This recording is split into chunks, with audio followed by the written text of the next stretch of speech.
Okay, y'all, welcome to this week's video. This week's video is going to be a little bit different with what I was planning on doing, but I decided to change it up a little bit after I realized a lot of my content from the week was not what I wanted it to be.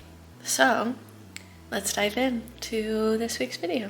Okay, so this is the week that I finally finished my 2024 reading goal on Goodreads. It was 25 books, so super chill, very relaxed.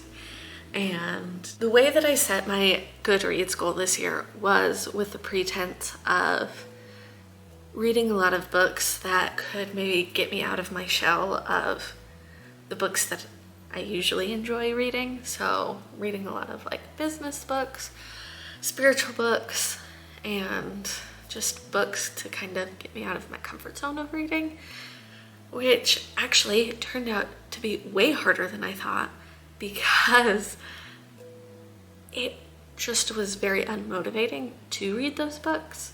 So towards the end, you'll see a lot of books that I put on my reading goal that weren't necessarily in that category because I was feeling depleted and unmotivated and in a giant reading slump because of it. And there will also be some honorable mentions of other books that I've read this year that I just didn't put on my Goodreads for the sake of my goal. So stay tuned for those as well. And I also want to bring in ChatGPT for this, and the reason why is because I asked ChatGPT to roast me based on my reading list for the year. So let's jump into it, talking about the very first book on the list. Okay, so book number 1 is the book Die with Zero, and this book is essentially a new way to maximize your money and to basically girl math it into using your money for experiences now instead of saving your money for those same experiences later, and just kind of introduces a new philosophy of ways to utilize your money now versus later. Book number 2 was The Tattooist of Auschwitz by Heather Morris, and this book I gave a 4.5 star. It's historical fiction, but based on a true story. And I loved the writing style of this author, loved the book. I usually am not a reader of historical fiction, but this book I picked up because I was reading it with a friend, and I'm grateful I did.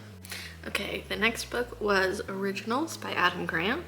And this book, I gave a 3, mostly because while it was maybe original in writing, I don't know how original it was, maybe in the thought process of it. And I feel like you can find a lot of books with a similar message. The next book is The Creative Act, A Way of Being by Rick Rubin. I gave this one a 4 star. I feel like a lot of people didn't like it because it kind of sends the message that there's like only one path and way to be creative. But I actually really enjoyed his thoughts on that specific path of ways that we can be creative. I think I would suggest it to people as kind of like a book to kind of get started on your path to creativity, and then maybe supplement it with other books as well. The next book I read because I got it as a gift for Christmas from a friend, but A Court of Thorns and Roses by Sarah J. Maas. I thought it was fun. I really enjoyed it. I also gave this one 4 stars, and I haven't jumped into the other books in this series, but I'm hoping to get to them eventually. So the next book is the book If He Had Been With Me by Laura Nolan. I also gave this one a 4 star. I think I would have liked this book better if, one, I was younger, a younger audience to kind of go through and read it, but 2, I felt like a good chunk of the book was to build the foundation And then it got wrapped up so quickly at the end that it just kind of left me wanting different, or wanting it to not take that long to build up to then have it wrap it up so quickly. The next book is the book Permission Marketing by Seth Godin. And I read a different book by Seth Godin last year that I think talked about marketing significantly better than this book did. And I think in a lot of ways, this book would have been relevant maybe 10 years ago to marketing, but isn't quite relevant to marketing now. And I don't know that I really realized that before jumping into the book. So I don't know that I got a ton out of it that maybe I would have wanted to. The next book was a book called Building, A Carpenter's Notes on Life and the Art of Good Work by Mark Ellison. And when I first saw this book, I thought it would have been written a little bit different than kind of how it was marketed in the summary of the book. And I think in the end, it was really, really hard to get through, just like the writing of what he was talking about. And I think he could have made a lot of what he was saying a lot shorter. And I think that would have made the book a little bit more interesting to read. And I think he reiterated a lot of points that he just really didn't need to throughout the book. So it was a little disappointing for me to read, and because of that, I don't know that I would now suggest it to others. But the rating that I gave to this book was a 3 on Goodreads. Okay, so the next book for me that I read was The Pivot Year by Brianna Wiest.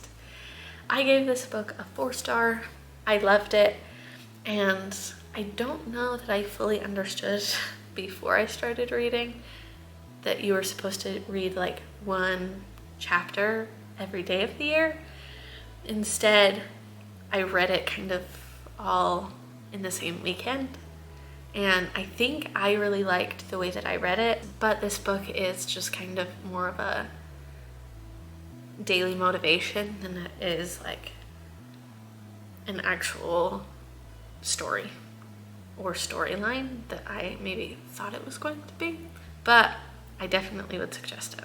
Okay, so the next one was the book The Summer of Broken Rules by K.L. Walther. I thought this book was sweet, thought it was cute. Again, a little bit for a younger audience, which I didn't realize before I got into the book. I gave it a 4-star on Goodreads, but my actual rating was a 3.75 because of, again, the way that it was marketed was like it was an entire summer, different things like that. But in reality, it was a week in the summer, and I don't know how many rules were actually broken. But it's a cute, fun, quick read. The next book is the book Between Two Kingdoms by Sulika Jawad. And this book is a memoir, and I really enjoyed her book.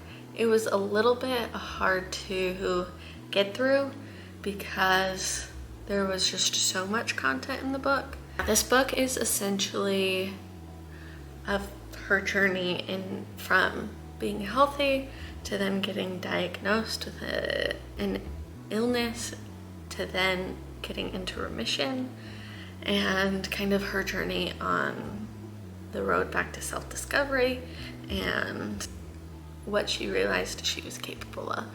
So for the most part, if you like memoirs, I think this one would be a good one to read, and I really enjoyed going through it.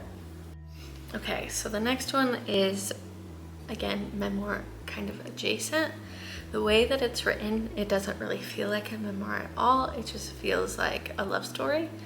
And I really loved the way that it was written and the way that it brought in music, and it kind of just goes to show how much of an influence music has in our lives and how much it can kind of influence different decisions and different life events throughout your life, and how when you re-listen to those songs, it can bring up all of the same feelings and same memories that you were experiencing at the time that you listened to it. And the book is Love is a Mixtape by Rob Sheffield. I just am also like a big music nerd in a lot of ways, and so the way that this book was written to bring in both love and music and connecting them both, I loved. There were certain moments where I wish he would have gotten into more detail and kind of more depth, but it was also nice that he kind of kept this book a little bit more surface level, as there were some like really, really sad parts throughout the book. Okay, the next book was a book I listened to instead of physically had the copy, but it was the book Tom Lake by Ann Patchett. Overall, I really liked it, gave it a 4.5 stars, and it was my first 4.5 star read of the year, and kind of first story that like really kind of got me back into really wanting to read and really loving the reading process. One thing that I really wanted from this book, though, was Laura's love story with her husband, Joe. Granted, I know it's about her experience at Tom Lake. It's about Peter Duke and their kind of whirlwind of a romance. But I also would have loved to kind of hear more of Joe's perspective throughout the book, but also just of Joe and Laura's kind of love story as well mixed in there, because I hadn't made the connection that Joe was the play director and kind of helped the play get to the point where it was ready to perform before he left. And I think I would have really loved to kind of hear a little bit more about their love story, more than just like the few snippets that you get throughout the book. So this is kind of the point where the year started taking a bit of a turn for me to getting into more books that I loved and adding it kind of into the more serious books that I was reading.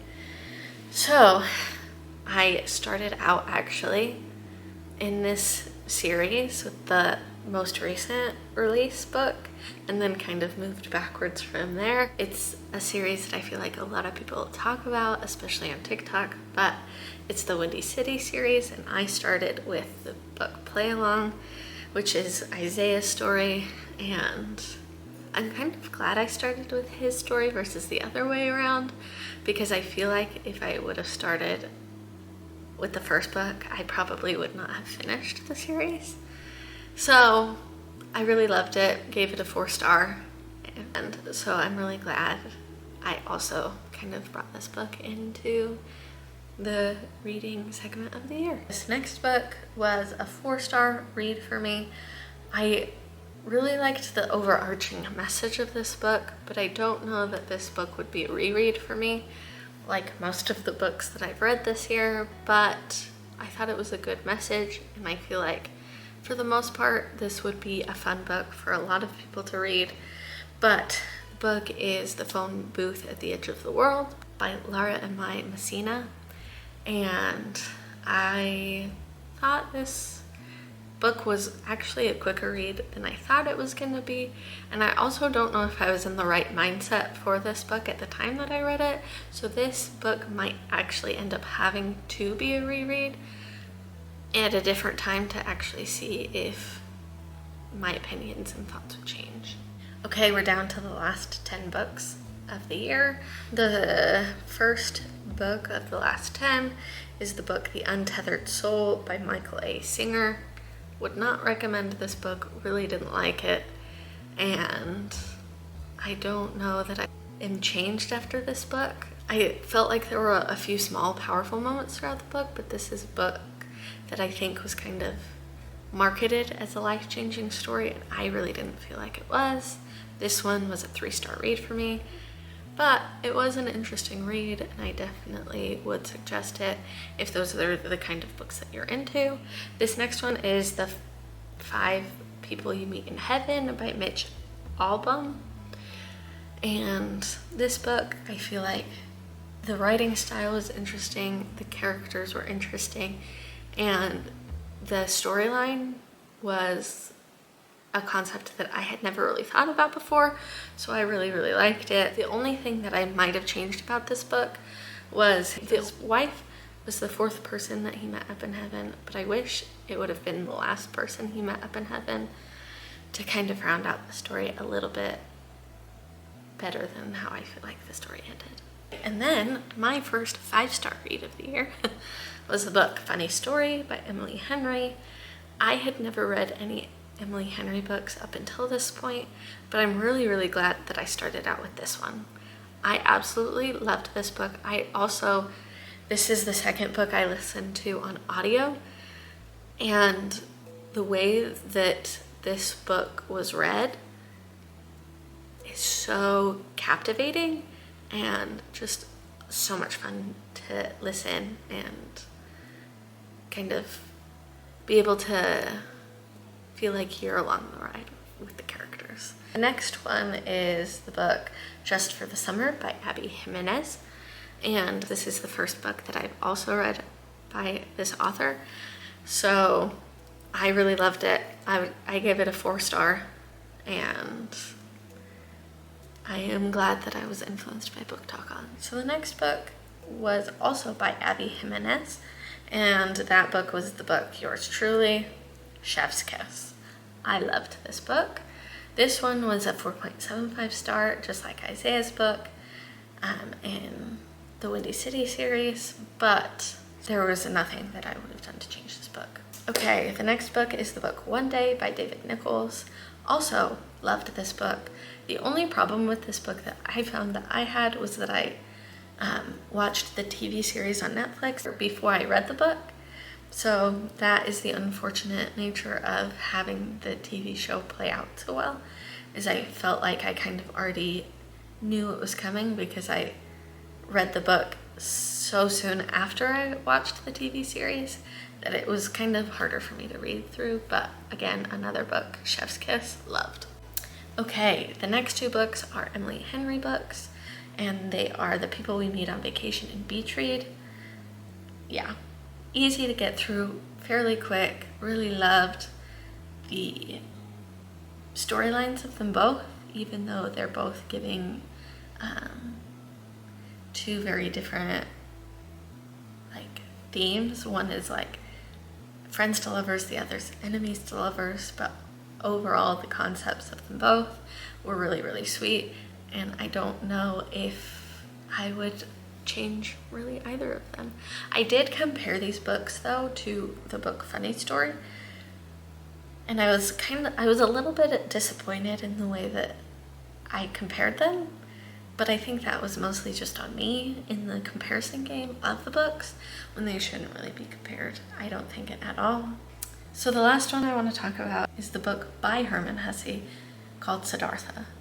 This book ended out my 2024 reading goal of reading 25 books, and this one was a rough one to end on. I gave it a 3-star, and overall I'm really glad that I picked up the book, but I do feel like my expectations going into the book were not met when reading the book, and I really wanted to like it more than I did. And I do feel like the writing style was also very different than what I was used to reading. And this book I also kind of had to have cliff notes for because I just wasn't sure that I was actually getting the message of the author. I feel like this book gave me a lot to reflect on, but I don't think it was as life-changing as maybe some people have claimed it to be, and maybe it was life-changing for them, but in a lot of ways I just didn't really see the backing behind the life-changing messages that were in the book. And then finally, the honorable mention that I want to mention really quick is the series by Catherine Cowles, the Tattered and Torn series. So I think that one is the only other one that I would like to mention in this video. And now let's get on to the ChatGPT roasting my books of the year part of this video.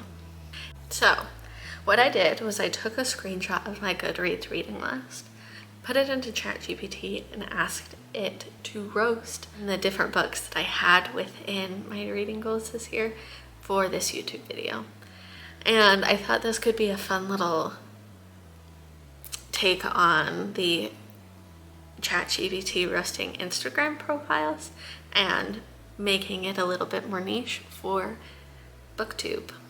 So I have the roast right here on my computer, so I'm gonna read it to you because I thought this was fun, and maybe this could be a fun challenge for you to kind of see where your reading preferences lie and kind of where you lie in ChatGPT's mind for your reading lists of the year. Okay, to jump into it, I'm just gonna start reading. And it says, all right, folks, let's talk about this book list. We've got everything from soul-searching monks to sun-soaked romance novels, which tells me you're either on a journey of spiritual enlightenment or desperately waiting for your soulmate to show up at a coffee shop. Spoiler alert, neither might happen this year. First up, Siddhartha, because after reading all those cheesy rom-coms, you obviously needed a deep philosophical cleanse. It's like you're thinking, maybe if I read about inner peace, my life will magically sort itself out. Right after you finish Beach Read, of course, because nothing says Zen like balancing Buddha and banter in the same breath.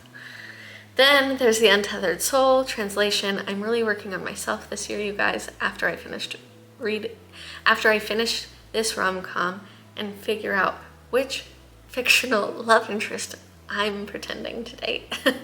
And don't even get me started on A Court of Thorns and Roses, because nothing screams personal growth like getting wrapped up in magical creatures and a love triangle, you know, for balance. Finally, Permission Marketing by Seth Godin thrown in there like, yeah, I'm totally productive. Look at me reading business books and totally not getting sidetracked by all the romance. Sure, Jan. So yeah, you've got spiritual growth, fantasy escape, romance overload, and a sprinkle of self-help.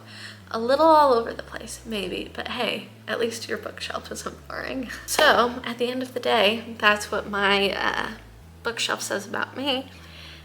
Let me know what ChatGPT says about yours, and let's compare. Now I've got to figure out a plan to get me through the rest of the year. I kind of want to see how many books I can read post my reading goal, so that way for next year's reading goal I can kind of get a good gauge on how many books I should have for my reading goal. So if you have any book suggestions, along with if you have any other opinions on the books that I've gone through today, please drop them in the comments below. I'd love to hear your thoughts. Thank you guys so much for being here. I'm really glad that you were here. So until next time, I will be coming up with new creative ways to keep you guys here, keep you guys interested, and to figure out different ways that I can continue creating on this journey.